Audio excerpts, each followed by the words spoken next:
नमस्कार दोस्तों, मैं हूं डॉक्टर साधना। स्वागत करती हूं आपका हमारी यूट्यूब चैनल पे। दोस्तों, गर्मियां आ गई हैं, बच्चों की छुट्टियां हो गई है और आजकल हमारे बच्चे बहुत ज़्यादा खेल रहे हैं, कूद रहे हैं और बहुत सारी शिकायत के साथ आ रहे हैं। उनमें से एक जो सबसे कॉमन शिकायत है वो है सर पे बॉइल्स होने का, यानी कि सर पे फोड़ी।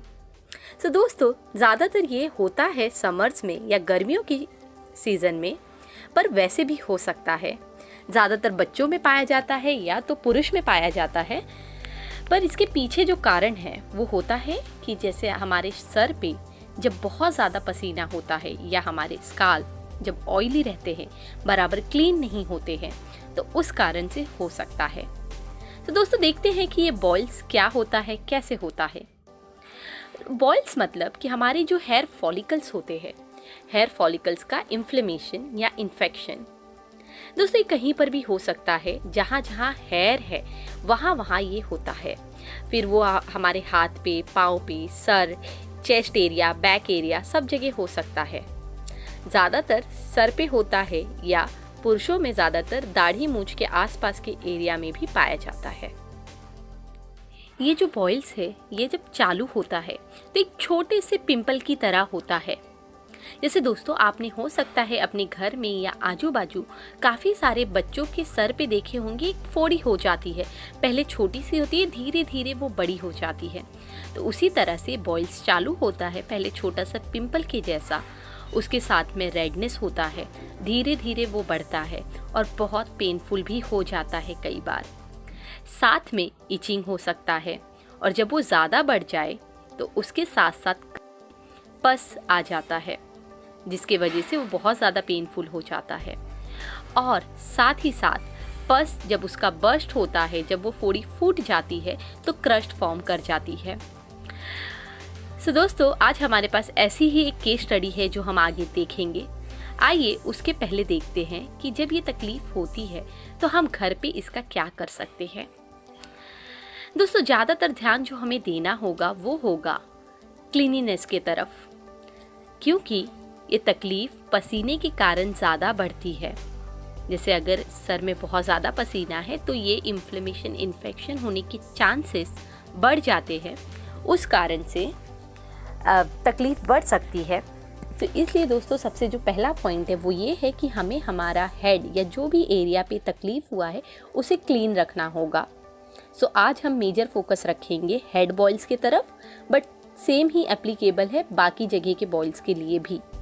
तो एरिया को अच्छी तरह से क्लीन करना होगा 2-3 बार, या जब भी पॉसिबल हो, अगर हेड पे है तो 1-2 दिन में आप उसे क्लीन करते रहें वाटर से और उसे सूखा करके रखें।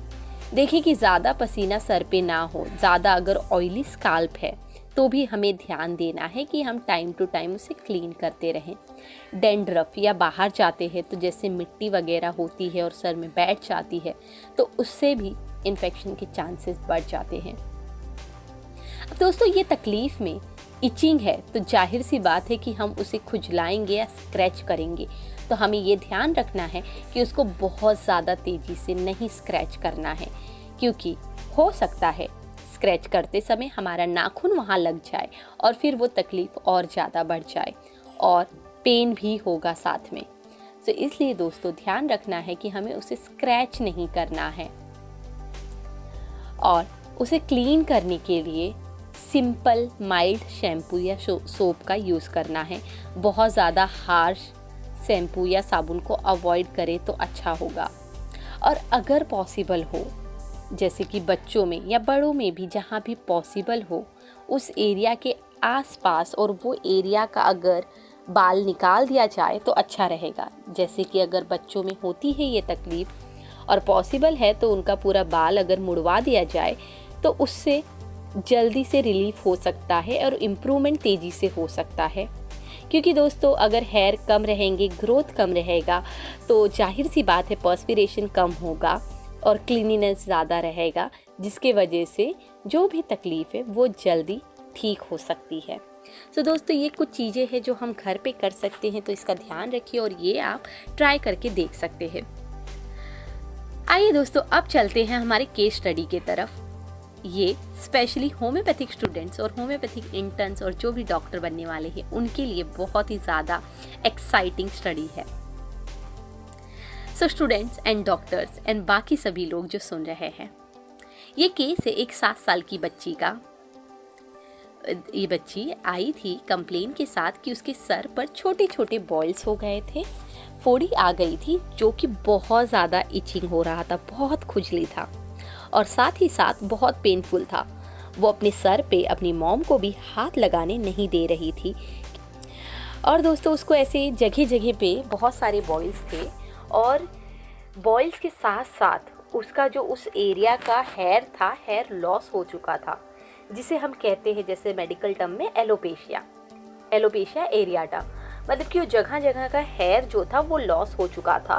और उसके सर पे जैसे कि हम ये फोटोज़ में देख सकते हैं, कुछ कुछ जगह पे वो बॉयल्स पस फिल्ड थे और कुछ कुछ जगह पे वो बर्स्ट हो चुके थे, जिसके वजह से स्कैब बन गया था। और साथ ही दोस्तों उसके सर में बहुत सारे लीक थे, जिसे कि हम कहते हैं कि पेडिकुलोसिस, लाइक बहुत सारे लीक और जूं थे उसके सर में, जो कि ये इन्फेक्शन को और ज़्यादा बढ़ावा दे रहा था। ये कंप्लेन के साथ साथ उसे बार बार फीवर आ रहा था। तकरीबन 1.5-2 महीने में 4 से 5 बार उसे फीवर आ चुका था। दोस्तों जैसे कि हम होम्योपैथिक केस टेकिंग में पूरा डिटेल्स लेते हैं, उसी तरह से ये छोटी बच्ची का भी पूरा डिटेल लिया गया, लाइक कि उसका खाना पीना कैसे है, बाकी कोई तकलीफ़ है नहीं है, क्या है, पास्ट में क्या क्या हो चुका है। तो दोस्तों उसमें कुछ हमें कैरेक्टरिस्टिक सिम्टम्स मिले और उसकी लाइफ स्टोरी भी, उसमें भी हमें कोई चीज़ें मिली जो रेमेडी की तरफ गाइड कर पाई। तो जैसे कि इन शॉर्ट अगर कहो तो बच्ची क्योंकि उसकी छोटी बहन आ गई थी, तो तब से उसे बहुत ज़्यादा फील होता था कि उसके मम्मी पापा उससे उतना प्यार नहीं कर रहे, या जितना अटेंशन उसे पहले मिलता था वो अटेंशन नहीं मिल रहा है। और सेम ही चीज़ उसका स्कूल में देखा जा रहा था कि उसके इतने कोई फ्रेंड्स नहीं थे, और जो भी उसके थोड़े बहुत फ्रेंड्स थे वो भी उससे इतना बात नहीं करते थे। तो उसे हर वक्त एक फीलिंग रहता था जैसे कि वो अकेली है वहाँ पर भी, और उसे इतना अटेंशन नहीं मिल रहा है, प्यार नहीं मिल रहा है। साथ ही साथ थोड़ी फियरफुल थी, बच्ची है छोटी सी, तो उसको डार्क रूम में रहने का या अंधेरे का थोड़ा डर था। दोस्तों ये केस हिस्ट्री लेने के बाद, ये केस हिस्ट्री हमारे जूनियर डॉक्टर्स और इंटर्न्स ने लिया था, जो कि बहुत ही अच्छा लिया था। ये डिटेल्स लेने के बाद में पेशेंट को मेडिसिन दिया गया, पूरा उसका सब चीज़ कंसीडर करके। और दोस्तों over a period of time, in fact 1 महीने के अंदर अंदर उसका पूरा ऑलमोस्ट कंप्लेन चला गया। आप देख सकते हैं कि पहले के फ़ोटोज़ में किस तरह से उसका जगह जगह पे वो फोड़ियाँ हैं। आप ये भी देख सकते हो कि किस तरह से वो हेयर लॉस हो चुका है, और साथ में जो स्कैब्स है वो भी। और दोस्तों ये दूसरे फॉलोअप्स में हम देखते हैं कि कैसे जो रेडनेस था वो कम हो रहा है धीरे धीरे, और जो इरप्शंस थे, इरप्शंस कोई नए नहीं आए हैं, मतलब कि कोई नई फोड़ी नहीं आई है। और साथ ही साथ जो स्कैब्स थे वो चले गए हैं, स्काल्प क्लियर हो गया है। और जो आप देख सकते हैं कि जो बाकी के फॉलोअप्स हैं वहाँ पे तकरीबन 1 महीने के अंदर, लाइक 20-22 दिन के अंदर, अब वहाँ पे उसकी न्यू हेयर ग्रोथ चालू हो गए हैं। दोस्तों यहाँ पर आप देख सकते हैं छोटे छोटे हेयर ग्रोथ चालू हो गए हैं। पेशेंट को जो भी अभी हमने कहा कंजर्वेटिव ट्रीटमेंट वो एडवाइस किया गया था।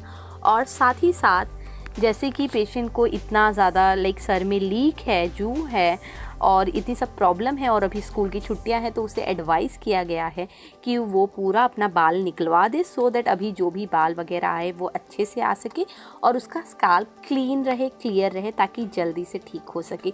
ये पेशेंट पूरी तरह से इम्प्रूवमेंट की वर्ज पे है और बहुत जल्दी ही ये पूरी तरह से ठीक हो जाएगी।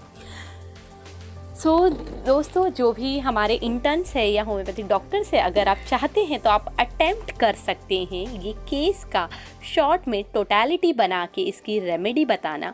आप चाहे तो कमेंट बॉक्स में रेमेडीज़ बताइए, फिर हम देखते हैं कि किन लोगों की रेमेडी सही है।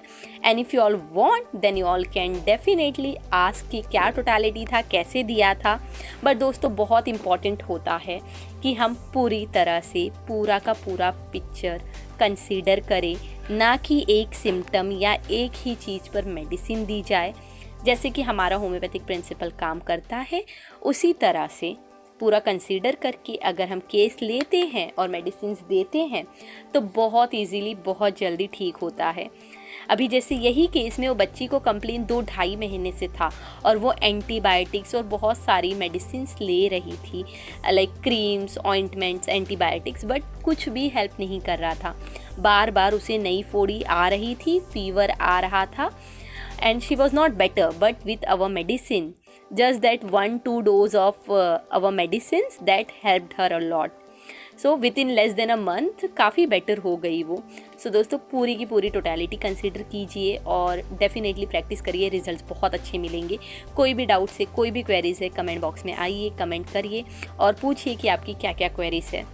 और दोस्तों जिन्हें भी ये कंप्लेंट्स होगा, जिन्हें लग रहा होगा काफ़ी समय से है, जैसे सर्वे करते समय मैंने देखा काफ़ी लोग थे जो बोले 4 साल से तकलीफ़ है, ठीक नहीं हो रहा, 6 साल से तकलीफ़ है, ठीक नहीं हो रहा है। सो ऐसा किसी को भी कोई तकलीफ़ है तो आप लोग डेफिनेटली आ सकते हैं, आप लोग कंसल्ट कर सकते हैं। कंसल्टेशन का नंबर डिस्क्रिप्शन बॉक्स में दिया है, आप मैसेज कर सकते हैं, कॉल कर सकते हैं, आपका अपॉइंटमेंट बुक कर सकते हैं। तो दोस्तों नेक्स्ट टाइम मिलते हैं एक नए वीडियो के साथ, नई केस स्टडी या नए टॉपिक के साथ। तब तक के लिए ध्यान रखिए, खुश रहिए, खुशियाँ फैलाइए। Thank you.